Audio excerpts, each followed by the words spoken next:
Salam sejahtera untuk kita semua, senang rasanya bisa berjumpa kembali di dalam pembahasan buku Bugar Selamanya. Dari buku ini kita diingatkan untuk menjaga kesehatan kita, kesehatan jasmani maupun rohani. Karena tubuh kita adalah bait Tuhan, maka kita harus menjaga itu dengan sebaik-baik mungkin agar tubuh kita bisa pergunakan untuk memuji dan membesarkan nama Tuhan. Dari buku ini juga kita diajarkan untuk perubahan pola hidup yang akan menambah umur kita dan menambah semangat tahun-tahun kita. Dan juga di sini memberikan kita kekuatan harian untuk merangkul kebugaran fisik, mental, spiritual, motivasi, inspirasi, dan dorongan. Dan juga dia memberikan kisah kemenangan dan wawasan menarik tentang manusia dan penciptaannya. Jadi pelajaran dari buku ini juga boleh kita praktekkan itu dalam keseharian kehidupan kita. Dari buku ini juga kita diingatkan, kita diberikan motivasi, kita diberikan dorongan terus dari Tuhan.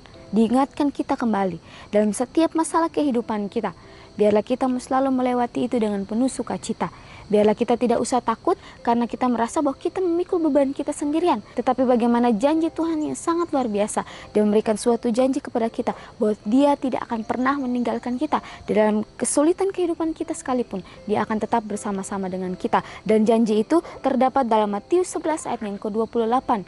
Marilah kepadaku semua yang letih lesu dan berbeban berat. Aku akan memberikan kelegaan kepadamu. Suatu janji dan juga suatu undangan yang sangat terbuka untuk kita umat manusia. Tergantung kita para umat manusia. Apakah kita mau menyerahkan semua beban kehidupan kita sepenuhnya ke dalam tangan Tuhan. Dan biarlah kita mau membagikan akan setiap keluh kesah kita kepada Tuhan. Maka kita akan menjalani setiap kehidupan kita dengan penuh kelegaan, dengan penuh keringanan, karena kita berjalan bersama-sama dengan Tuhan. Dan biarlah dalam keseharian kehidupan kita boleh selalu kita bersuka cita di dalam situasi dan kondisi apapun. Karena di dalam Amsal 17 ayat 22, hati yang gembira adalah obat yang manjur. Jadi biarlah kita selalu bersuka cita dalam setiap hal apapun yang terjadi. Entah itu baik, entah itu yang tidak membuat kita senang. Tapi bagaimana biarlah kita selalu berpegang sepenuhnya ke dalam tangan Tuhan. Baik pemirsa, pada hari ini kita sudah memasuki halaman yang ke-84 dengan bunyi Kemana Hilangnya Waktu. Untuk itu saya mengundang para setiap anggota keluarga untuk kita dapat menyempatkan waktu kita beberapa menit ke depan. Kita boleh sama-sama mendengarkan firman Tuhan yang terambil di dalam Matius 26 ayat yang ke-40 sampai ayat yang ke-41 dengan bunyi, setelah itu ia kembali kepada murid-muridnya itu dan mendapati mereka sedang tidur. Dan ia berkata kepada Petrus, "Tidakkah kamu sanggup berjaga-jaga 1 jam dengan aku? Berjaga-jagalah dan berdoalah, supaya kamu jangan jatuh ke dalam pencobaan. Roh memang penurut, tetapi daging lemah." Kita masuk di dalam inti pembacaannya. Pertama kali, saya benar-benar terpukul oleh nilai atau harga dari waktu adalah ketika saya menerima telepon dari ibu saya yang memberitahu bahwa saudara perempuan saya ditabrak oleh seorang pengemudi mabuk dan telah meninggal dunia. Rebecca sudah pergi, belahan jiwa, orang terpercaya dan lawan debat saya. Harinya bahkan belum berlangsung 24 jam. Dia menghabiskan waktu 22 tahun, 17 hari, 2 jam dan 56 menit. Itu saja yang diberikan kepadanya. Tidak 1 menit pun lebih dan tidak 1 menit pun berkurang.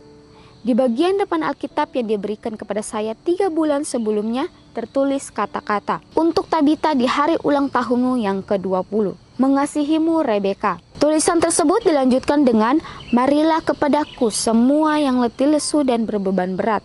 Aku akan memberikan kelegaan kepadamu. Pikulah kuk yang kupasang dan belajarlah padaku, karena aku lemah lembut dan rendah hati, dan jiwamu akan mendapat ketenangan. Sebab kuk yang kupasang itu enak, dan bebanku pun ringan." Terdapat dalam Matius 11 ayat yang ke-28 sampai ayat yang ke-30.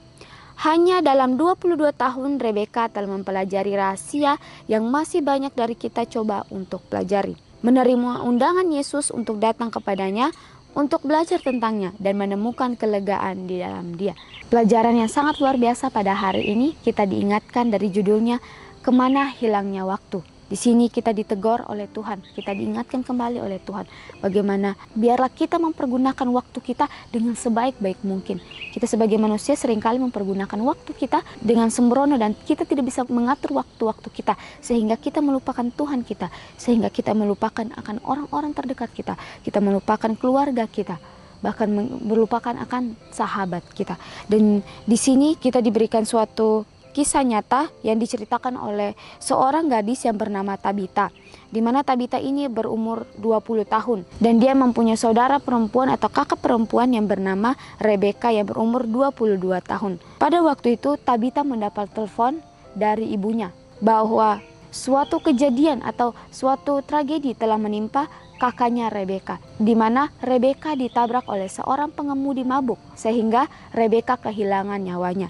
Di situ Tabita sangat-sangat terpukul sehingga dia mengingat kembali di mana waktu-waktunya bersama dengan Rebeka, di mana dikatakan bahwa itu belum berlangsung selama 24 jam dan dia hanya memberikan waktu atau menghabiskan waktu bersama Rebeka selama 22 tahun, 17 hari, 2 jam dan 56 menit. Jadi kita diingatkan kembali sebagai manusia betapa berharganya waktu yang berjalan, betapa berharganya itu kepada Tuhan, betapa berharganya itu kepada kita. Tuhan mau supaya kita mempergunakan waktu kita dengan sebaik-baik mungkin. Tuhan mau supaya kita mempergunakan waktu kita untuk kita menjalin komunikasi kita dengan keluarga kita, dengan sahabat kita, dengan orang-orang terdekat kita. Di sini juga dari gambaran terdapat dalam Matius 26 ayat 40 sampai 41 di mana dikatakan bahwa Yesus pergi berdoa, dan ketika Yesus selesai berdoa, di sini dikatakan Yesus mendapati murid-muridnya sedang tidur dan mereka tidak berjaga-jaga dengan Yesus, sehingga dikatakan Yesus mengatakan kepada murid-muridnya, "Tidakkah kamu sanggup berjaga-jaga 1 jam dengan aku? Berjaga-jagalah dan berdoalah supaya kamu jangan jatuh ke dalam pencobaan." Peringatan yang sangat luar biasa kepada kita. Walaupun kita santai dalam kehidupan kita, menjalani kesibukan kehidupan kita, tetapi bagaimana kita ingat, kehidupan kita dikelilingi oleh maut. Jadi bagaimana Tuhan selalu mengingatkan kita untuk kita selalu dekat, untuk kita selalu bersandar sepenuhnya kepada Tuhan, untuk kita selalu berdoa dan berjaga-jaga supaya kita dapat membaca akan setiap taktik daripada si iblis. Dan juga kita lanjut dalam ceritanya di mana ketika Rebeka telah diizinkan untuk beristirahat, Tabita ini sangat-sangat terpukul dengan tragedi yang terjadi, sehingga dia mengingat kembali akan masa-masa dia bersama Rebeka, dan mungkin ada penyesalan di dalam hati Tabita, tetapi dia tidak bisa lagi untuk memutar kembali waktu. Dan dikatakan juga 3 bulan sebelum Rebeka meninggal, Tabita diberikan kado ulang tahun, yaitu Alkitab, dan di depan Alkitab tersebut dituliskan, "Untuk Tabita di hari ulang tahunmu yang ke-20, mengasihimu Rebeka." Tulisan tersebut dilanjutkan dengan ayat Alkitab yang terdapat dalam Matius 11 ayat yang ke-28, "Marilah kepadaku semua yang letih lesu dan berbeban berat, aku akan memberikan kelegaan kepadamu." Ketika Tabita sedang mengalami tragedi yang sangat luar biasa yang membuat dia mungkin kecewa, yang membuat dia mungkin marah dengan Tuhan, tetapi dikatakan bahwa ketika dia mungkin kecewa dan marah, dia bertanya-tanya, dia kebingungan dengan kehidupannya, dia mendapatkan suatu janji yang sangat luar biasa, di mana janji itu dikatakan biarlah dia mau menyerahkan sepenuhnya beban hidupnya ke dalam tangan Tuhan, maka Tuhanlah yang akan selalu membantu dia dalam setiap proses kehidupannya. Tuhan berjanji, Tuhan tidak akan pernah meninggalkan kita. Mungkin kita manusia sudah tidak percaya dengan janji, tetapi bagaimana janji dari Tuhan itu? Kita umat manusia boleh berjanji dan kita mengingkarinya, tetapi untuk Tuhan ketika dia sudah berjanji kepada umat manusia, dia tidak akan pernah mengingkari janji itu. Dia akan menepati janji itu sesuai di dalam Matius 11 ayat yang ke-28. Biarlah kita mau menyerahkan setiap beban kehidupan kita. Janganlah kita takut untuk terus meminta Tuhan membantu kita dan melewati proses-proses kehidupan kita. Tapi bagaimana? Biarlah kita menerima undangan terbuka yang Yesus berikan kepada kita. Biarlah kita mau datang di kaki salib Tuhan, meminta Tuhan untuk membantu kita melewati setiap badai yang akan kita lewati ke depannya. Dan juga kesaksian atau kisah nyata dari Tabita ini, kita diajarkan bagaimana untuk selalu tidak bertanya-tanya dengan sesuatu atau apapun yang terjadi di dalam kehidupan kita manusia. Seringkali kita melihat rencana-rencana Tuhan itu mungkin membingungkan kita, atau kita melihat rencana-rencana Tuhan yang seperti dialami Tabita ini, kita mengatakan Tuhan sangat-sangat kejam.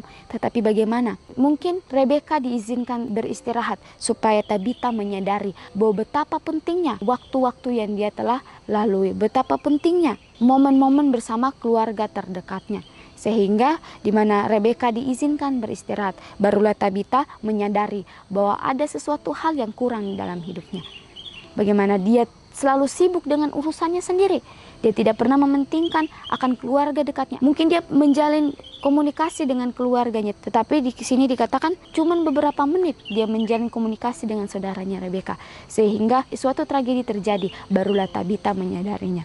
Kita manusia seringkali memakai waktu kita untuk sibuk dengan urusan kita sendiri. Sibuk dengan pekerjaan yang membuat kita lelah, yang membuat kita stres. Sehingga ketika undangan yang Tuhan berikan kepada kita untuk kita menyerahkan semua beban kehidupan kita kepada Tuhan, kita menolak itu. Sehingga kita melupakan akan Tuhan. Karena kita terlalu sibuk dengan urusan kehidupan kita sendiri. Kita terlalu lelah dengan setiap pekerjaan-pekerjaan yang kita lakukan tiap hari. Sehingga kita lupa untuk datang kepada Tuhan. Tapi dari pelajaran Tabita, saya diingatkan kembali bagaimana saya pernah mengalami kejadian yang mirip seperti Tabita, di mana di tahun 2019 saya mengalami tragedi yang sangat luar biasa yang membuat saya pada waktu itu marah kepada Tuhan atau bertanya-tanya kepada Tuhan. Di mana saya juga mengalami hal seperti Tabita, seorang adik perempuan saya diizinkan beristirahat oleh Tuhan. Pada saat saya berumur 13 tahun dan saya menduduki bangku kelas 6 SD dan adik perempuan saya tidak jauh berbeda. Dia menduduki kelas 5 SD. Tetapi bagaimana dari pelajaran-pelajaran Tabita dan juga kesaksian daripada saya mengingatkan kita kembali bagaimana biarlah kita mempergunakan waktu kita. Jangan kita sibuk sehingga waktu-waktu yang harusnya kita gunakan bersama-sama dengan Tuhan, bersama-sama dengan keluarga terdekat kita, itu hilang dengan percuma. Dan kita lanjutkan, seberapa sering kita mengabaikan undangannya dan melakukan urusan kita sendiri karena kita terlalu sibuk.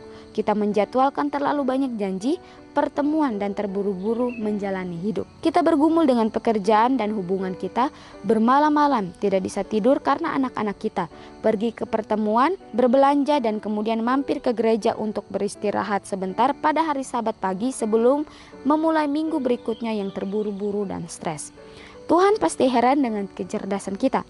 Instruksinya sederhana dan mudah. Datanglah padaku. Tetapi sepertinya kita melupakannya karena terburu-buru. Mengucapkan sebuah doa di depan cermin kamar mandi dengan sikat gigi berada di dalam mulut. Mungkin satu-satunya waktu kita untuk Tuhan sampai tragedi menimpa. Tuhan telah memberi kita undangan terbuka untuk menurunkan tingkat stres kita, menyingkirkan masalah kita, dan menerima kedamaiannya. Tetapi itu tidak akan pernah terjadi kecuali kita mematikan televisi, mematikan internet, dan membatalkan aktivitas yang hanya membangun ego saja, bukannya harta surga. Jadi pelajaran yang sangat luar biasa yang boleh kita aplikasikan itu dan boleh kita ingat itu selalu dalam kehidupan kita. Biarlah kita selalu melakukan itu di dalam kehidupan kita, mencontohkan itu. Dikatakan bahwa seberapa seringkah kita mengabaikan akan undangan daripada Tuhan. Kita mungkin sudah sering mengabaikan akan panggilan daripada Tuhan. Kita mungkin sudah sering mengabaikan akan undangan terbuka daripada Tuhan. Karena kita terlalu sibuk dengan urusan kita sendiri. Sehingga kita mengabaikan semua atau kita mengabaikan pertolongan daripada Kristus. Dan juga di sini dikatakan bahwa Tuhan pasti heran dengan kecerdasan kita manusia. Instruksinya Tuhan sangat sederhana bagi kita atau mudah bagi kita. Instruksinya adalah datanglah padaku, tetapi sepertinya kita manusia melupakan akan undangannya. Sehingga dikatakan bahwa kita mungkin bangun dari tempat tidur kita tidak langsung berdoa. Mungkin di depan cermin kita sementara menyikat gigi kita, barulah kita memanjatkan doa kita dengan Bapa. Dan juga dikatakan bahwa Tuhan telah memberikan kita semua manusia undangan terbuka untuk apa? Untuk menurunkan tingkat stres kita, untuk menyerahkan beban hidup kita hanya kepada Tuhan saja. Tetapi kita sering mengabaikan itu. Sehingga apa yang kita alami, Tuhan sudah katakan Tuhan mau membantu kita, tetapi kita yang selalu mengabaikan Tuhan. Dan disitulah kita mulai mempersalahkan Tuhan. Disitulah kita mulai kecewa dengan Tuhan. Tetapi percayalah bahwa setiap apapun yang terjadi dalam kehidupan kita, Tuhan yang lebih tahu akan masa depan kita. Walaupun rencana-rencana Tuhan mungkin membingungkan kita manusia, mungkin kita melihat dari kisah Tabita ini, kita mengatakan bahwa Tuhan sangat-sangat kejam. Tetapi kita manusia salah. Semua yang Tuhan izinkan terjadi dalam kehidupan kita, Tuhan tahu bahwa kita sanggup melewati semuanya itu. Tuhan mau supaya kita berubah perlahan-lahan. Walaupun Tuhan kelihatannya kejam, tetapi saudara ingatlah bahwa Tuhan mempunyai kasih yang sangat luar biasa bagi kita manusia. Dan mempunyai cinta yang sangat luar biasa.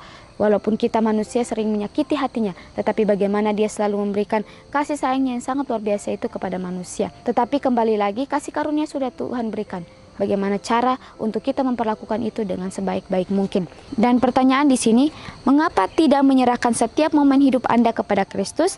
Ambil waktu untuk menyerahkan beban-beban Anda kepadanya dan percaya bahwa Dia bersama melaluinya. Pertanyaan pribadi lepas pribadi kepada kita. Dikatakan bahwa kenapa kita tidak menyerahkan setiap momen hidup kita kepada Kristus dan kita tidak mengambil waktu untuk menyerahkan beban-beban kita kepadanya, karena kita terlalu sibuk dengan urusan kita sendiri, sehingga undangan sudah datang kepada kita tetapi kita mengabaikan itu. Dan juga dikatakan, sudahkah Anda menerima undangan Kristus untuk datang kepadanya dan memberikan beban-beban Anda kepadanya? Pertanyaan pribadi lepas pribadi, boleh kita jawab itu pada diri kita masing-masing. Apakah kita sudah menerima undangan daripada Kristus? Apakah kita sudah menerima undangan itu? Di mana undangan itu yang memberikan kita kedamaian, memberikan kita kelegaan. Karena Tuhan mau membantu kita memikul setiap beban-beban dalam kehidupan kita. Biarlah pelajaran pada hari ini boleh diingatkan kita selalu, boleh menguatkan kita selalu untuk menjalani akan setiap proses kehidupan yang kita akan jalani ke depannya. Walaupun kita tidak tahu apa yang akan terjadi dalam kehidupan kita, tetapi biarlah kita mau selalu memakai waktu kita dengan sebaik-baik mungkin. Biarlah kita mau meluangkan waktu kita dengan Bapa di surga dan juga keluarga kita. Baiklah pemirsa, inilah yang boleh saya bawa pada hari ini. Kita akan berjumpa kembali di dalam pembahasan-pembahasan yang berikutnya. Salam sejahtera dan Tuhan memberkati kita semua.